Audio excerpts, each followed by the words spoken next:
Welcome home. I'm Dr.Thema, a minister, licensed psychologist, and sacred artist. And this is Homecoming, a podcast to facilitate your journey home to yourself. While I will provide weekly inspiration and mental health tips, this podcast is not the same as personalized therapy. I'm so excited you're on the journey. If you want to request specific topics or to submit a poem for me to read on the podcast, email me at homecomingpodcast@gmail.com. Also, to build our community, don't forget to like, subscribe, and share. Let's begin. Welcome home, Cojourners. I'm glad you're here for another episode, and I am so excited that we have a special guest on today, Reverend Mike Walren Jr., who is the senior pastor of First Corinthian Baptist Church in Harlem, New York. He is an author, an activist, a community organizer with a heart for mental health, and many, many years ago gave me one of my first jobs at Duke University in Black Campus Ministries. Right. So, Pastor Mike, how are you? I am wonderful. This is such an honor to be here with you. I am so extremely proud of you and all the work that you've done. It is just amazing to see, and I'm really, really proud and excited for everything you've been doing. Thank you. Well, I am appreciative of your work over the years, and you continue to be a shining light from North Carolina to Atlanta to New York. Yes. And I want us to focus on today, a big piece of your work is about authenticity and us being real as people and about our faith. And so we're going to frame today as the path or the road to authenticity. And I want to first start by asking you, what does it mean to be authentic? Yeah, I remember reading somewhere, and it really it stuck with me and still sticks with me that, authenticity in a word means to be true to your own personality, true to your own values, and true to your spirit, I think. And that's tough. In the book that I wrote, I said, being yourself in an age of conformity takes tremendous courage. Tremendous courage to be your authentic self. So that's why I say, I think true to your own personality, true to your values, and true to your spirit. Excellent. And it is true that it takes courage because there is so much pressure to conform and to copy, to fit in. Yeah. And I know from, my own work as a psychologist that often the things we are drawn to, there's a story there in terms of our own life experience. And so from your journey, how do you think authenticity came to be so important? Yeah, I mean, one of the things is that I say this and I don't say it lightly. So much of my life has been shaped by deep trauma, beginning at around 10. And I think I wrote a piece and I talked about the origin of my own insecurity, the birth of insecurity. And for me, it started at 10 when I had surgery, and it was just a lot. And I came out of the surgery, I thought in my own eyes, kind of disfigured and all these stitches and scars. And when it started with me having some image issues at 10, because all I could see was how I looked when I first came out of the surgery, the swollen face, the major cut on the side of my face. They removed the tumor. I had 42 stitches on the side of my face. And all I could see for years was that. And so the way I saw myself was the way I thought everyone else saw me, right? And so I started trying to camouflage what I thought was the chaos, mask my own misery by creating all these different personas in many ways, right? And so those personas stayed with me for a long time, trying to get people to like me. I thought that's what I had to do, trying to get people to want to befriend me. So I found myself performing, but performing away my own authenticity, becoming so many things for so many different people in a desire to be liked. And so from the time I was about 10 up, and be honest with you, up until I really went into my adult years, when I really had to face some of my own deep psychic fractures and wounds as a father, as a pastor, I knew I could not live in these roles not being at ease in my own skin, right? I couldn't show up for these different spaces if I wasn't willing to honor my own uniqueness. And I really intentionally started this journey, and the journey began with me having to go back to the origin of my pain and the origin of my insecurity, and a lot of therapy helped, Yes. me to Yes. get there. And because I tell people therapy saved my life, because it was in the midst of trying to get back to a place of what I believe was my true self, that I found myself battling things I was not equipped to. And it was in that journey that I had my first like suicidal ideations. All that. Here I was a pastor, right? Yes. And Yes. then you really go into these kind of despairing spaces, because in my mind, how can I be a pastor battling all these things, wrestling with my own crisis of identity, and dealing with this mental health issue between depression and anxiety? And so, this journey, this path, I tell people, has been hard fought. And where I am today has been hard earned, because I had to cut through a lot of layers to get to a place where I'm absolutely and completely comfortable with who I am. What a testimony. And I'm so glad for your transparency. Such a large number of our listeners are trauma survivors. And so, speaking about that early experience at such a young age, I think is so important, because often I think we get forgetful about those younger years and the pressures and desire to be chosen, accepted, approved of.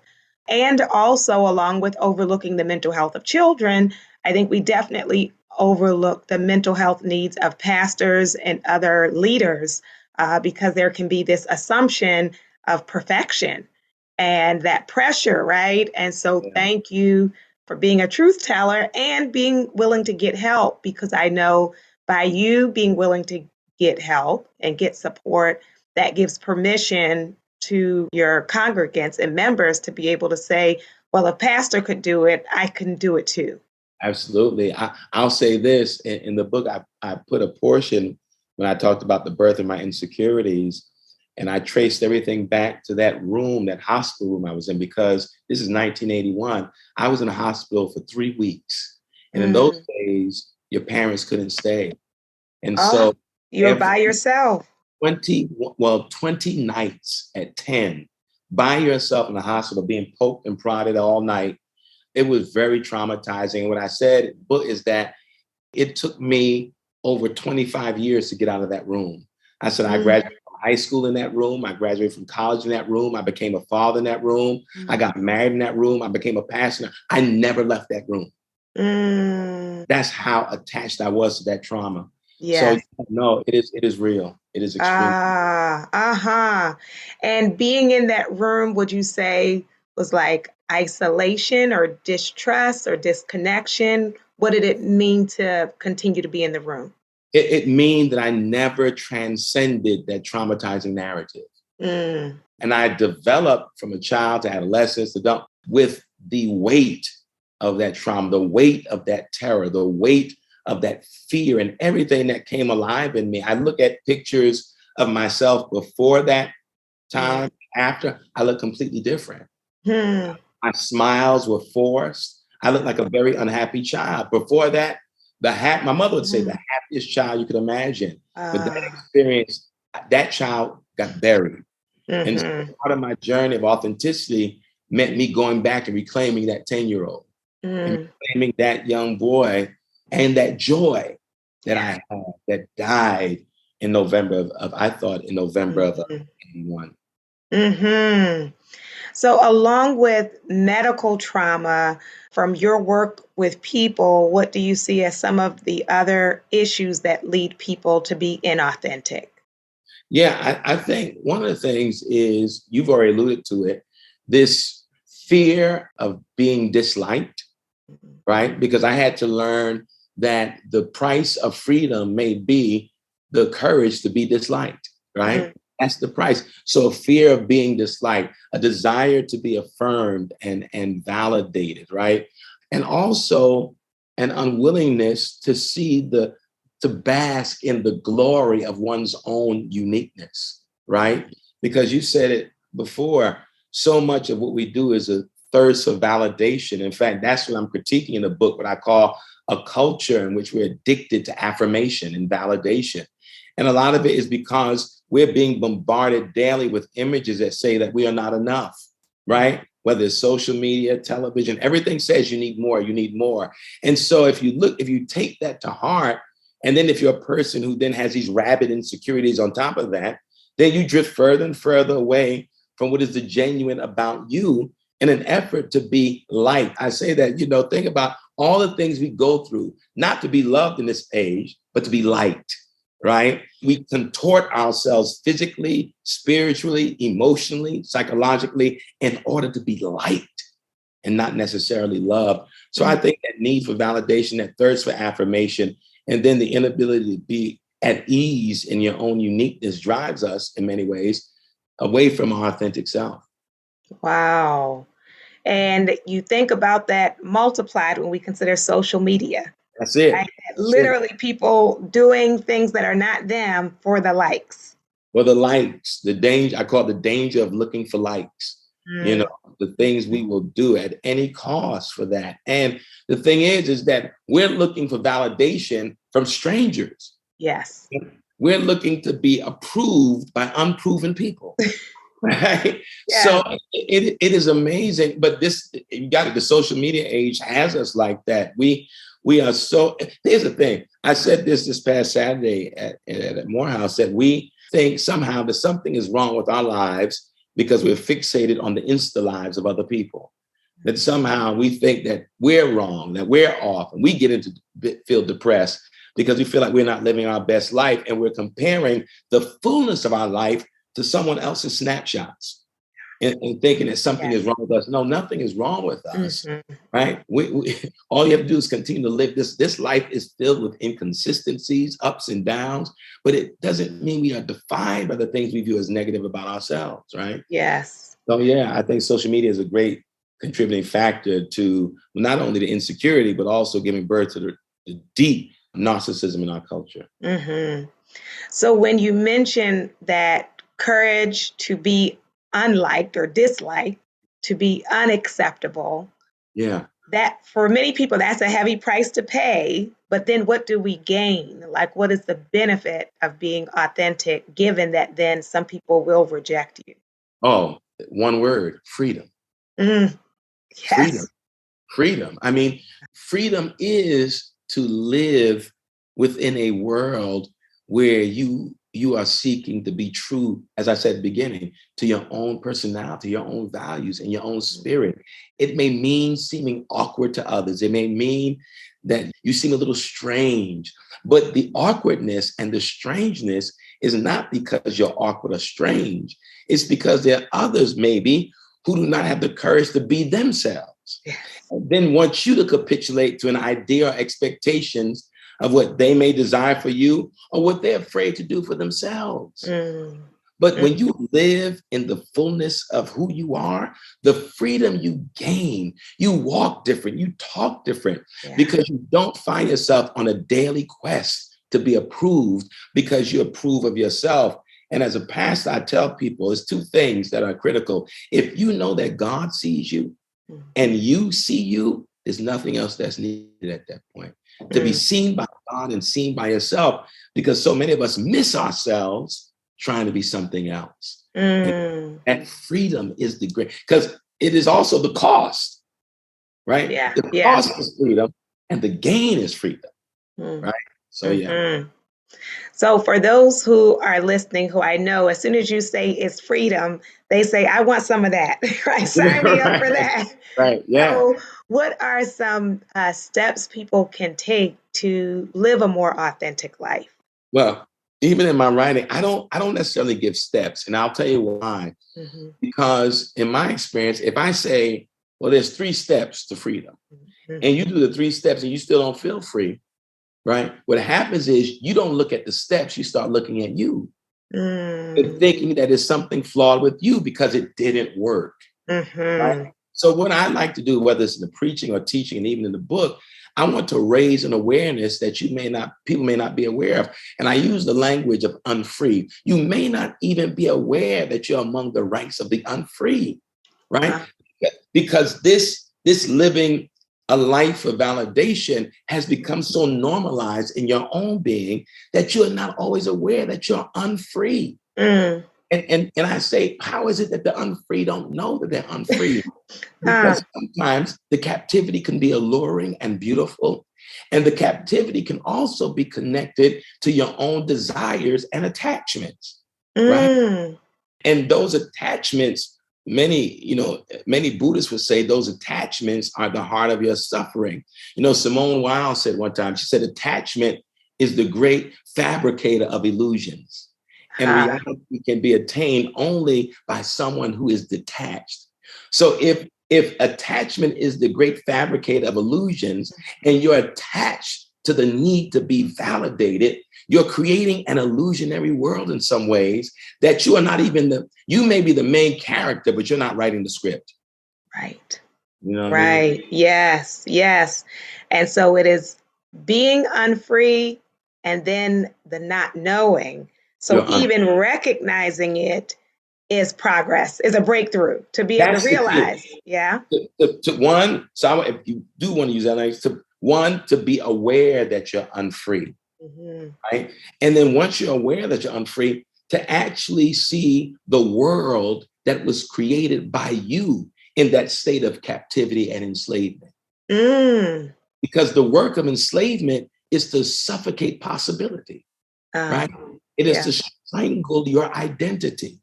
So if you're aware that you're unfree, and then you begin to understand the nature, you're aware of that, and then you begin to understand the nature of the enslavement and the world you've created because you've been unfree. Well, the next thing that happens, and I've experienced, is you start going to this place like, oh my God, feeling as though you've wasted time. No. The idea is to then understand where the bleeding and the emotional bruising began. Because in some ways, what you begin to construct, right, this awareness is a place where the true you, the warrior you, and the wounds that gave birth to the disingenuousness meet. Right? Oh my goodness. Yes. And when the warrior and the wounded you meet, you begin to realize, wait a minute. The wounded me is real because that trauma is real. But who I created because of those wounds are not. There's a warrior in me that wants to come alive. And the way that warrior begins to live is when I breathe the fresh air to my emotion depleted lungs of genuineness, right? I think that is in many ways. Yes. And so then we can detach from all of those things that we thought were necessary for our lives that are not. And I would say, Dr. Thema, the one last requirement may be then something is actually the last chapter of the book. You have to go into the silence. Enter the silence and hear the whispers of your own soul. Disconnect from the noise that you've become addicted to in your unfree state. Yes. Begin to hear yourself and begin to find out what actually makes you come alive. And when you begin that process, you'll begin to shed and shake free from the things that are not in alignment with the frequency of your own authenticity. My goodness, you will. Because it becomes in like that whole thing of once you see it, you can't unsee it. Like it's no longer tolerable. Yeah, absolutely. Because and there'll be that I went through it. There's that phase. And that's why I would say along the journey of awareness of where you've been, it requires a lot of grace, patience, and kindness. Because I know the first time I would say, I can't believe that I let this happen. I can't believe I became that person. I can't believe I was trying to please these people. And you become hard on yourself. So in the journey, the one thing that's required is love towards yourself and kindness towards yourself and grace towards yourself and patience with yourself, and not be angry, because at the end of the day, this is still part of your evolution. And as long as we're alive, we're evolving. This is just another stage. And in this stage of your evolutionary process, you're actually shaking free from the trappings that you thought, as you said, were necessary. And you found out they were only necessary because of the you created, because you were running from who you were. That's right. Running from who we are and then realizing I want that person back. I want to reclaim me. Yes, And yes. that's where the freedom is. So you have made reference to the book. Tell us about the book and how it connects to this journey. Yeah, the book is entitled Searching for Agabus, Embracing Authenticity and Finding Your Way to You. You know, it was funny because I remember you and I spoke briefly when your book had just come out. I had just turned in my manuscript and I said, this is really in alignment. This sounds a lot like your book, right? I was like, but it makes sense. It made all the sense in the world, right? But yeah. So Agabus is a prophet who only has about 2 to 3 sentences in the New Testament. Mm-hmm. Nobody really knows who Agabus is, but yet he's a saint in the Catholic Church, a saint in the Eastern Orthodox Church. There are feast days in honor of Agabus. And I can't give it away, but I use Agabus in a very unique way to help us begin to walk that road to authenticity. So the entire book, in many ways, is a critique, as I said earlier, of this cultural addiction to validation, and begin to raise awareness to the bondage we're not aware of, because the captivity is so normalized in our culture through social media and other platforms. And so what I want to do is raise the awareness and not chart out a path, but give the touch points so that you can begin to chart your own path. Because what I say in the intro of the book is that I trust each person to find their own way. There is no one way to freedom. Say that again. There's no one way to freedom. But if we're honest and open, we'll find our own path. And that's the good thing. Our individual path that we discover is also in alignment with who we were, that we want to reclaim in order to do what? To live the lives we were created to live, and live those lives in freedom. So the book does that. The last chapter, Into the Silence, you would appreciate this. I enter that in a very unique way in the opening lines by, I think the line says, numerous are the tentacles of sexual assault. And I use Michaela Cole's I May Destroy You and her acceptance speech when she won an Emmy as an entrance into that silent place, into the silence that we have to do. So, yeah. And that I'm so glad that you incorporated the silence, because I think that's a part of what keeps a lot of us inauthentic, is we're not in touch with ourselves. We're constantly consuming outside material, right? Television and social media and talking on the phone and the radio. And so in the silence, it's frightening for a lot of people because we meet ourselves there, the self we've been running from, right? Yeah.